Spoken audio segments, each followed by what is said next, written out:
அனைவருக்கும் சிறந்த நல் வணக்கங்கள். தை பிறந்தால் வழி பிறக்கும்.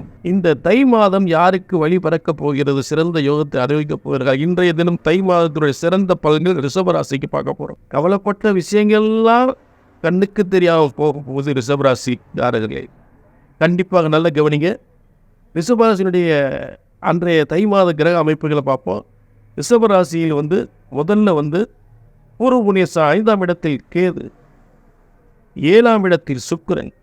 ரிஷபராசிக்கு 7ஆம் இடத்தில் சுக்கிரன், 8ஆம் இடத்தில் புதன் செவ்வாய், 9ஆம் இடத்தில் சூரியன், 10ஆம் இடத்தில் சனி, 11ஆம் இடத்தில் ராகு, 12ஆம் இடத்தில் குரு. ஆக ஏற்கனவே சொல்லிட்டேன், 12ஆம் இடத்தில் குரு இருப்பதனால், தனகாரகன் குரு இருப்பது கெட்டுப்போகலை. அவர் நல்ல சிறந்த யோகத்தை கொடுக்க போகிறார். தொழில் வருமானம் முன்னேற்றத்தை கொடுக்க போகிறார். ஏன்னா இப்போ தை மாதம் ரொம்ப குரு முதல்ல இருக்கக்கூடிய இடம் செவ்வாய், பூமி செவ்வாயினுடைய இடம். அந்த இடம் வலிமை பெறப்போகுது, சிறந்த வலிமையாக போகுது. தை மாதம் வரிசையாக ஒன்றா சொல்கிறேன். முதல்ல உங்களுடைய ராசிக்கு அதிபதி, அதாவது உங்கள் ராசிக்கும்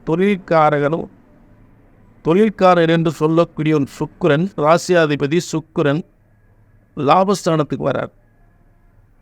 ஆக அந்த லாபஸ்தானத்துக்கு வரும்போது சினிமா துறையில் இருக்கிறவங்க, கலைத்துறையில் இருக்கிறவங்க, தொழில் வியாபாரத்தில் இருக்கிறவங்களுக்கெல்லாம் சூப்பராக இருக்க போது, மிகப்பெரிய முன்னேற்றம்.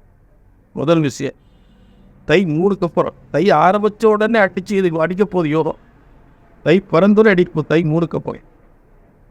அடுத்து உங்களுக்கு 4ஆம் அதிபதி, அதாவது பார்த்தீங்கன்னா 4ஆம் அதிபதி இந்த சூரியன் உங்களுக்கு 9ஆம் இடத்துல இருக்கிறார். ஆக பாக்கியஸ்தானத்தில் 4க்குரிய இருக்கும்போது எல்லா வீடு சம்பந்தப்பட்டது, சொத்துக்கள் சம்பந்தப்பட்டது, பூர்வீகம் சம்பந்தப்பட்ட சொத்துக்கள் எல்லாமே பாக்கியஸ்தானத்தில் இருக்கும்போது அந்த யோகம்லாம் சிறப்பாக உங்களுக்கு அமையப்போகுது. ரிஷபராசியை பொறுத்தவரை அது ரொம்ப முக்கியமான விஷயம். அடுத்து உங்களுக்கு கிடைக்கக்கூடியது பார்த்தீங்கன்னா 8ஆம் இடத்துல புதனும் செவ்வாய் இருக்கக்கூடியது ஒன்று பெரிய பாதிப்பில் வரப்போகிறதில்ல. ஏன்னா குரு வீட்டில் இருக்கும்போது எப்பயும் ஒரு கிரகம் இருக்கும்போது அந்த கிரகத்தினுடைய அதிபதி வலிமையாக இருக்கணும், குரு வலிமையாக இருக்கார். அடுத்து ரொம்ப முக்கியமானது தை 21 உங்களுடைய, அதாவது தை 21 என்பது பெரும்பாலும் கூட்டு தொழில் பார்க்குறவங்களுக்கு மிகப்பெரிய முன்னேற்றத்தை ஏற்படும். திருமணம் ஆகாதவங்களுக்கு திருமணம் நடக்கும்.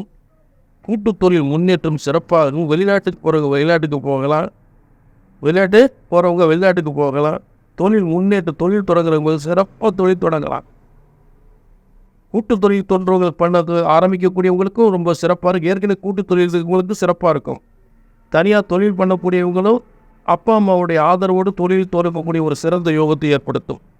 ஆக தொழில் முன்னேற்றத்தையும் வருமான முன்னேற்றத்தையும் கண்டிப்பாக தை 21க்கு அப்புறம் சூப்பராக இருக்க போது ரிஷபராசிக்கு. அதில் எந்தவித மாற்றமே இல்லை. நல்ல டாப்பில் வந்துடுவீங்க.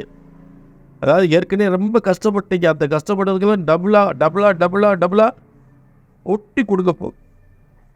அடுத்து நல்ல தை 22 உங்களுடைய ராசிக்கு அதிபதி சுக்கிரனே வலிமையாகிறார், சிறந்த வலிமையாகிறார்.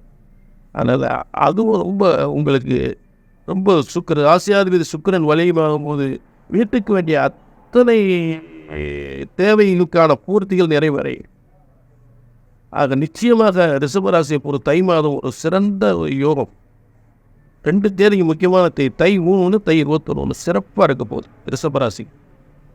கண்டிப்பாக நடக்கும். சொன்னது நடக்கும், நடந்தே ஆகும். இது சித்தர் வாக்கு ஜோதிடம். சொன்னது அப்படியே நடக்கும். புரிஞ்சுட்டீங்களா? மீண்டும் ஒரு சிறந்த விளக்கத்தோடு சந்திக்கிறேன். நன்றி, வணக்கம்.